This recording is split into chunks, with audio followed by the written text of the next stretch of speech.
देखो बच्चों, ये क्वेश्चन आप लोगों के नीट 2025 में पूछा था।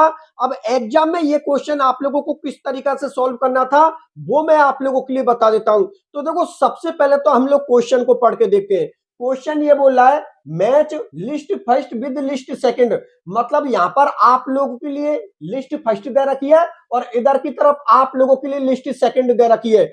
तो यहां पर लिस्ट फर्स्ट में कुछ मिक्सचर दे रखे हैं और उस मिक्सचर से आप लोगों को यहां पर मेथड का पता करना है कि इस मिक्सचर से कौन सा मेथड बनेगा। ठीक है ना। तो देखो, सबसे पहले हम ऑप्शन नंबर ए को देखते हैं।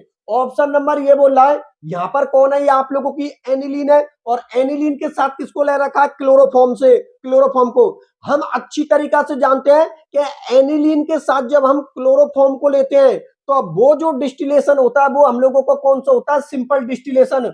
एमीन वाला जो आप लोगों का चैप्टर है उसके अंदर ही आप लोगों के लिए दे रखा है कि जब एनिलीन के साथ क्लोरोफॉर्म का मिक्सचर लेते हैं तो उस प्रोसेस को हम लोग क्या बोलते हैं, सिंपल डिस्टिलेशन। इसका मतलब जो आप लोगों का ए है, ये ए का मिलान कर दीजिए किसमें, फोर्थ के साथ।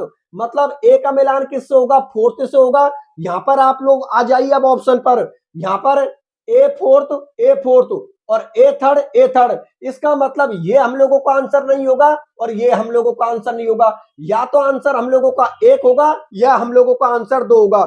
अब देखो बच्चों, यहां पर आप लोगों को कॉमन सेंस लगाना है। कॉमन सेंस ऐसा लगाना है कि यहां पर दे रखा है एनिलीन वाटर। अब देखो, यहां पर कॉमन सेंस ये होता है आप लोगों का कि हम लोग अच्छी तरीका से जानते हैं कि वाटर की क्या बनती है, स्ट्रीम बनती है। तो यहां पर आप लोग देख लीजिए स्ट्रीम। तो देखो, यहां पर स्ट्रीम डिस्टिलेशन दे रखी है क्योंकि तो हम अच्छी तरीका से जानते हैं कि वाटर की क्या बनती है, स्ट्रीम बनती है। तो थर्ड को आप लोग किससे मिला दीजिए, सेकेंड से। अब इनके अंदर देख लीजिए, जो आप लोगों का ये डी है ना, ये डी को हम लोगों ने किससे मिला दिया, सेकेंड से मिला दिया। आप लोग चेक करके देख लीजिए। देखो, डी यहां पर सेकेंड और डी यहां पर फर्स्ट। मतलब आप लोगों को अगले ऑप्शन चेक ही नहीं करने हैं। यहीं से पता लग रहा है कि हम लोगों का आंसर कौन होगा, एक होगा। ठीक है ना। मतलब एग्जाम में आप लोगों को ऑप्शन नंबर एक पर टिक करना था। अब देखो, अगले ऑप्शनों को आपको चेक करने की जरूरत ही नहीं है क्योंकि एग्जाम में हम लोगों के पास में इतना टाइम नहीं होता।